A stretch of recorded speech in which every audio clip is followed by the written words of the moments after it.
Alrighty everyone, welcome back. It is now December 28th of 2023, and given that those like Bob Iger and the board of directors, including Kevin Feige over at Marvel Studios, are really fully engaged in damage control over the future of the Marvel Cinematic Universe, we know that there's a lot of things happening between the current slate for 2025 after many of their films got delayed from 2024 until then, and on top of that they dealt with numerous box office failures, the latest of which of course was The Marvels and Wish. This is Mike Zero. Subscribe if you're new and like this video to see future updates. You can also follow me at Mike01. I thank you also very much for the great and kind support. So, Ryan Reynolds, Rhett Reese, and Paul Wernick, the writers of Deadpool 3, have been standing up against Disney day in and day out in order to prevent them from inserting ESG and DEI into the third act of the film. Now, we know that the whole Ryan Reynolds drama has been an up and down cycle right now.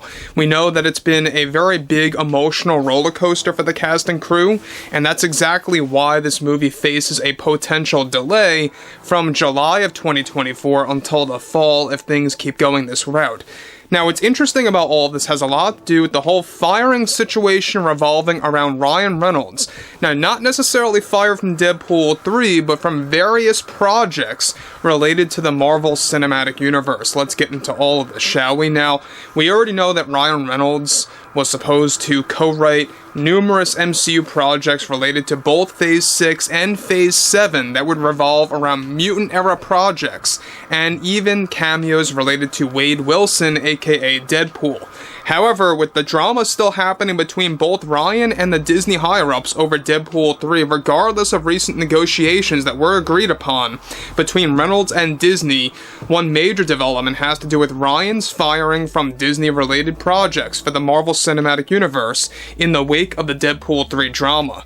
One crucial update to this ongoing situation for Reynolds is that he was previously in agreement to hold a massive MCU deal for Phase 7 and partially for Phase 6 to expand the Marvel Universe with the usage of Wade Wilson, aka Deadpool, and popular mutant characters that were all going to be co-written by Ryan Reynolds, along with the help of Rhett Reese and Paul Wernick again. And though Reynolds was not fired from Deadpool 3, perhaps, he was indeed fired from multiple projects for MCU, of course, Phase 7 and Phase 6 in particular, that was going to tease the mutant era for the Marvel Universe by Kevin Feige. As it turns out, Reynolds was set to take on a co-writing career for the future of the MCU, the main project of which involved an X-Men spin-off film that was going to expand the main X-Men film that's now catered for Phase 7, that's in the early development phase as we speak, that will be an all-female-led X-Men film. As it turns out, Reynolds was against some of Disney's strict restrictions and their push for DEI and ESG into various Marvel projects that were considered unnecessary. That was the final push to firing Reynolds from roughly 5 projects. As of now, only 3 projects remain for Ryan Reynolds, as opposed to his previous 8-project deal that was locked in by Disney. This deal was to include various cameos of Deadpool and Wade Wilson across the board, and would allow Ryan to star in future MCU films and series, catered to, of course, for Phase 7 that would expand the mutant era. This has now reportedly been greatly and significantly reduced after he was fired from 5 important projects, now cutting it down to 3. Reynolds is still reportedly keyed in for Avengers Secret Wars, however, to co-write specific sequences for the film's script that will feature both Wolverine and Deadpool, as the film will once again be dealing with the multiverse.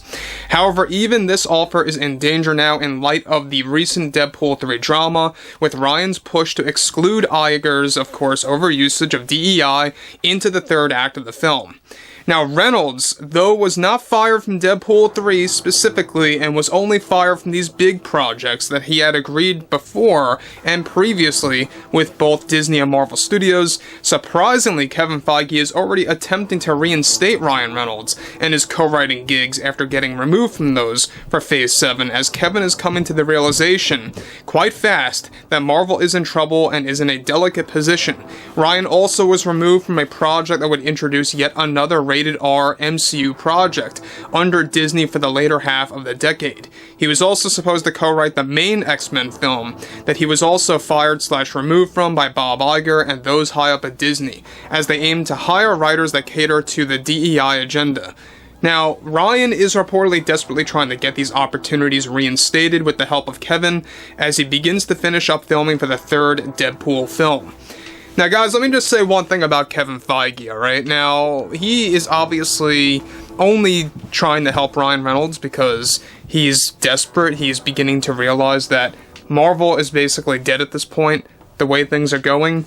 It's almost like Disney loves to lose money at this point in time. They don't care about any kind of consequences that come as a result of pushing an agenda or any kind of these strategies that are obviously not working with their audience, that are not working with what Bob Iger calls his customers, and let alone the shareholders. A lot of shareholders are just fed up with Disney at this point and are leaving one after the other in droves. And this is exactly why I say that Kevin Feige is an irresponsible producer and leader over at Marvel Studios, one that is actually driving Marvel into the ground. And even though he's coming to the realization quite rapidly at this point, because he knows that they hit a current roadblock, they're hitting a brick wall after all the recent box office flops, such as Ant-Man 3 and the Marvels, and the many box office disasters that are looming for 2025. So, interestingly enough, as we discussed this a couple of days ago, Ryan Reynolds was able to negotiate with Disney on removing the woke X-Men, quote-unquote, that would be inserted in the third act of Deadpool 3 because he did not like them being inserted as this advertisement per se for the upcoming X-Men film in Marvel's Phase 7. That's not what he was all about. He doesn't want Deadpool 3 to turn into this advertisement for movies out there like Fantastic Four, Captain America 4, and let's not forget about Blade. All these movies Disney is pushing for to make cameos within Deadpool 3 to kind of really meddle with the concept of the multiverse in this film. So we know that there were a lot of cameos that were cut out for Deadpool 3 at Bob Iger's request at many of the higher-ups over at Disney and how they pushed for all of that. And this latest example, alright, of how we have a situation where Ryan was excluded and fired/removed from various projects across the board from his reported 8-project deal, dwindling it down just to a couple now. And as we talked about this before, there are, of course, moments that he will be involved in for Avengers Secret Wars to handle aspects of Wade Wilson, aka Deadpool, and Wolverine, portrayed yet again by Hugh Jackman. So Secret Wars is also a ways off. I mean, at where it stands right now, it's not coming out until, 2027? And even that faces a potential delay if more MCU projects get delayed, and that kind of creates a domino effect right then and there. So overall, I would really like to see, what you all have to say about this current situation involving Ryan Reynolds, Bob Iger, and everyone else over at Disney, and how there is this push now by the writers teaming up with Ryan, even Kevin Feige, surprisingly. I'm not defending Kevin by any means, but at least it's a step in the right direction to kind of get those roles, those co-writing gigs reinstated for Reynolds in Marvel's Phase 6 and 7. So if you guys did enjoy the content for today, make sure to drop a thumbs up on this video to support the channel, and I will catch you guys later.